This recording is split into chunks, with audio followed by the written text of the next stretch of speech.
trajectoire pour regarder les planètes. Mais tout de suite, c'est l'heure des 4 vérités avec Jeff Wittenberg qui reçoit ce matin un candidat à l'élection présidentielle. Bonjour messieurs. Asselineau qui se présente, vous le savez, comme le candidat du Frexit, la sortie de la France de l'Union européenne, et il va nous expliquer ça à 6 jours maintenant de l'élection présidentielle.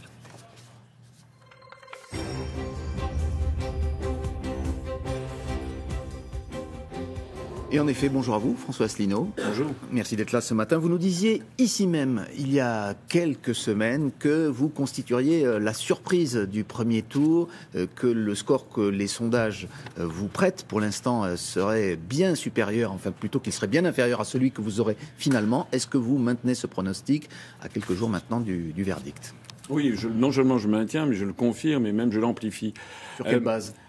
D'abord, je fais des réunions publiques qui ont beaucoup de succès. Il y a des centaines et des centaines de personnes. J'ai eu, par exemple, j'ai rassemblé 1500 personnes à Lille, 1300 à Montpellier, j'ai rassemblé 900 personnes à Marseille. Deuxièmement, il y a une très grande ferveur des gens qui viennent. Et puis ça dure très longtemps. Vous savez, les gens ne s'en vont pas au bout d'un quart d'heure, 20 minutes, comme chez Macron, parce qu'il n'y a rien. Moi, il y a vraiment beaucoup de contenu. Et puis c'est pas la seule raison.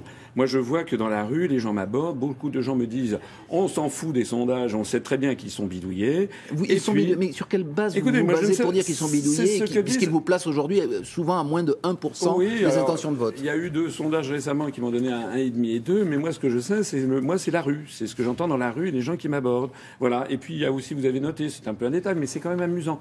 Les bookmakers britanniques et maintenant les bookmakers suisses me donnent dans des positions très élevées. C'est-à-dire que je pense qu'effectivement, je vais créer une surprise. Alors, on sait que votre succès s'est opéré depuis quelques années sur Internet. Votre parti, l'UPR, a essaimé sa toile, si j'ose dire, sur Internet. Comment on transforme... Alors, il y a certes les gens qui viennent dans vos meetings, mais des dizaines de milliers de clics en millions de votes, parce que c'est ça que vous devez obtenir dimanche prochain pour être effectivement crédible. Et c'est la raison pour laquelle je m'adresse ici aux téléspectateurs. Ne vous laissez pas intimider par les prétendus sondages, parce que je vois des gens qui disent « Ah, moi j'aimerais bien voter pour vous, mais vous comprenez, vous allez faire un mauvais score, donc je vais voter pour un tel ou un tel. » Non, le vote utile, c'est un vote futile. Il ne faut pas aller voter pour des gens qui ont tout raté depuis des années. Il faut se mobiliser et voter pour ses convictions. Alors, qui sont les gens, justement, qui viennent dans vos meetings, dont vous parliez? Vos discours durent très longtemps et s'apparentent parfois à des cours magistraux. On le sait maintenant depuis qu'on vous a vu dans les débats. Vous citez des articles de la Constitution, des traités européens. Vous pensez que les électeurs ont ce besoin d'explications parfois complexes? Oui, parce que, vous savez, je crois que les électeurs français, dans leur majorité, ils veulent de la solidité, de l'honnêteté, de la sincérité et de la compétence. Ils en ont assez des formules marketing. Et moi, effectivement, ça surprend beaucoup les observateurs. Ils se disent, mais comment il fait? Il parle 2 heures, 3 heures et les gens sont là. Parce que les gens ont besoin de quelque chose de sûr, de tangible. Et il ne faut pas prendre les Français pour des imbéciles. Après, ils vont se renseigner. Quand je leur parle, par exemple, que à partir du mois de mai, tout autre président de la République, à part moi, je propose de sortir de l'Union européenne, de mettre en œuvre le processus de sortie à partir de l'article 50. Mais tous les autres, Madame Le Pen, Monsieur Mélenchon y compris, puisqu'eux ne proposent que de renégocier les traités, donc de rester concrètement dans l'UE, seront obligés de mettre en œuvre les grandes orientations de politique économique fixées par la Commission européenne. Et en particulier, les objectifs fixés, c'est d'augmenter la TVA, de baisser l'impôt sur les sociétés, de démanteler le droit du travail, de précariser toutes les professions réglementées, les artisans taxis, les médecins, les notaires, les avocats, etc. Vous parlez de l'Union européenne. Je vous ai entendu hier évoquer la dictature bruxelloise. Alors, puisque vous êtes très attaché à la vérité, à la véracité et à la précision, j'ai regardé la définition du mot dictature. C'est la concentration de tous les pouvoirs entre les mains d'un individu, d'un parti ou d'une classe. Vous pensez qu'aujourd'hui, l'Union européenne détient tous les pouvoirs? La France n'a plus de pouvoir régalien, plus du tout? Elle a des pouvoirs... Donc on n'est pas une dictature? Si. Allez demander aux 55% de Français qui ont voté non le 29 mai 2005 si on est ou non en dictature. Le nom des Français a été bafoué et moi je propose... Mais la dictature, ça veut dire quelque chose, monsieur Asselineau. Je propose la revanche. C'est la privation des libertés, Non, pas nécessairement, vous savez, pas nécessairement. Il ne faut pas confondre la dictature et le pluripartisme. Vous avez des pays dans le monde, par exemple, où, regardez, la Tunisie de Ben Ali, il y avait 3 partis politiques, c'était quand même une dictature. L'Allemagne de l'Est... Si vous comparez l'Europe à la Tunisie de Ben Ali. Nous avons du pluripartisme, c'est exact, mais nous avons un théâtre d'ombre et les grandes décisions sont prises ailleurs qu'en France, par la Commission européenne à Bruxelles, par la Banque centrale européenne à Francfort et par l'OTAN depuis Washington. C'est ça la réalité. Le Frexit que vous préconisez, la sortie de l'euro, c'est plus de pouvoir d'achat pour les Français, c'est ce que vous dites justement dans vos meetings. Mais sur quel modèle se base-t-on pour dire cela? On parle d'un retour au franc qui serait déprécié, je ne dis pas de bêtises, de 10 ou 20% par rapport à l'euro aujourd'hui?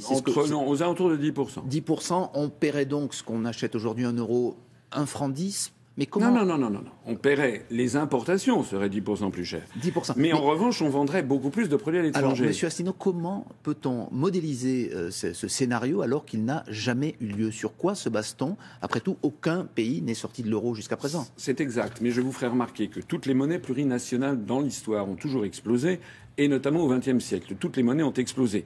Par exemple, le rouble soviétique a explosé. Par exemple, la couronne austro-hongroise. Par exemple, la couronne tchécoslovaque. Il y avait eu des guerres, etc. Donc, effectivement, le scénario n'a pas été utilisé. Mais vous avez une étude qui a été publiée par la Fondation Res Publica en 2013 qui montre que si l'euro se déprécie, si le franc se déprécie de 10%, non pas par rapport à l'euro, parce qu'une fois que le franc sera sorti de l'euro, l'euro rémanent, l'euro restant, ne sera plus le même, puisque justement la France n'y sera plus. Mais par rapport au dollar, et si on a un retour du contrôle des mouvements de capitaux, on peut faire baisser de 1 à 2 millions le nombre de chômeurs de catégorie A. Et je m'adresse ici aux téléspectateurs. Mais vous êtes d'accord que c'est tout de même aujourd'hui une vue de l'esprit, puisque ce scénario n'a jamais eu lieu? C'est vrai. En tout cas, ce que je sais, moi... C'est un pari, quelque part. Oui, mais ce que je sais, c'est que actuellement, c'est la catastrophe. On a eu 1 million de chômeurs en plus avec Sarkozy, 1 million de chômeurs en plus avec Et M. en sortant de Hollande. l'euro, on aura 2 millions de chômeurs de moins. Vous pouvez l'affirmer. Oui, je prends le pari 1,5 à 2 millions de chômeurs. Est-ce que vous croyez vraiment, est-ce que vraiment les téléspectateurs croient que c'est en continuant une politique qui mène au désastre que nous avons déjà depuis 15 ans qu'on va sauver les choses? Vous savez ce que disait Einstein, hein? La folie, c'est de faire encore et encore la même chose en croyant obtenir des résultats différents. On aura les mêmes résultats. Il faut désormais une rupture avec ce désastre. Pourquoi? Parce que l'euro est trop cher pour la compétitivité de l'économie française. Il y a l'euro et il y a l'OTAN, donc vous souhaitez que la France sorte. Vous pensez qu'une France sortie de l'OTAN sera plus forte face aux périls qui menacent aujourd'hui le monde, la crise nord-coréenne, les relents de guerre froide entre Trump et Poutine? La France toute seule sera mieux à même de parler avec les grands de ce monde? D'abord, la France ne sera pas isolée. Je l'ai déjà expliqué, nous sommes liés au reste du monde par 6653 traités internationaux. Donc moi, je propose d'en sortir de 3 sur les 6653. Deuxièmement, la France va renouer avec sa politique gaulienne traditionnelle que nous avions encore jusque du temps de Jacques Chirac. Je rappelle qu'en 2003, il s'était opposé à la guerre en Irak. Nous n'étions pas dans le commandement intégré, mais la France appartenait néanmoins à l'OTAN. C'est exact, mais il y avait le pacte de Varsovie. Et De Gaulle avait dit justement que lorsque le pacte de Varsovie s'effondrerait, il faudrait en sortir.